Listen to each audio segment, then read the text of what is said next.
The sirens blared through the quiet neighborhood as Officer Brad stormed out of his car. A black woman stood by her luxury vehicle, calm but composed. Without asking questions, without checking ID, he shoved her against the hood and snapped on the cuffs. "You people never belong in neighborhoods like this," he sneered. But what happened next turned his world upside down. She looked him dead in the eyes and said 7 words that froze him in place. "You just assaulted your commanding officer, Sergeant." What followed was a moment the department and the world would never forget. Officer Brad Whitman had been with the force for over 12 years. Tall, clean-shaven and confident, some would say arrogant, Brad had built a reputation for getting the job done, even if that meant bending the rules.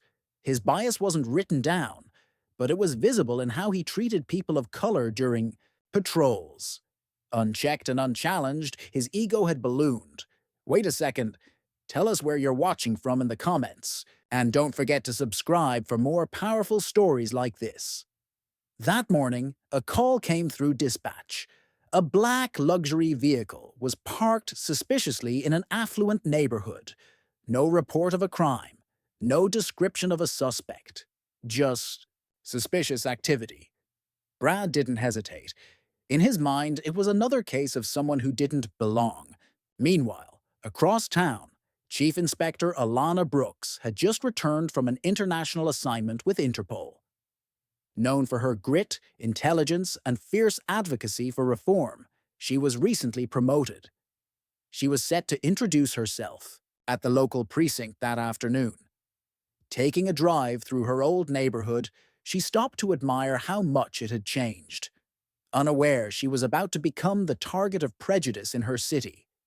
As Alana stood beside her car, reviewing a message on her phone, Brad pulled up aggressively and barked commands. "Put your hands on the vehicle, now!" She raised her hands calmly, confused. "Officer, is there a—" But before she could finish, he grabbed her wrist and slammed her against the car. She didn't resist. She didn't shout. She observed. People. "Like you think a fancy car makes you innocent?" Brad muttered, reaching for his cuffs. That's when she calmly said, "You might want to ask my name before you finish this arrest." Uninterested, he scoffed. "Don't need your name. I know enough." Then, just as he tightened the cuffs, her phone rang. On the screen, Deputy Mayor Allen. Brad glanced down. Confused. Alarmed. He paused. "Wait. Who are you?" She looked at him and said, "Chief Inspector Alana Brooks, Internal Oversight Division, and you're in huge trouble." The moment her words registered, Brad stumbled back, stunned. His grip on authority vanished. The other officers arriving on the scene froze in disbelief. One of them whispered, "She's the new boss?" Alana turned slowly, still in cuffs, and said, "Remove these." A younger officer did so, immediately. Her wrists bore the red marks of unnecessary force. Cameras from nearby homes had already captured the entire incident. Brad stammered, "I didn't know. You thought wrong," she interrupted. "And you treated me the way you always treat people who look like me. But this time, you did it to the wrong person." Newsvans arrived. Word spread like wildfire. The footage went viral within hours. Protesters gathered, demanding accountability, not just for Alana, but for everyone without a badge or a title to protect them. By the following day, Brad was suspended pending investigation. Internal Affairs launched a full probe into his previous arrests. His pattern of bias and abuse was undeniable, and finally exposed.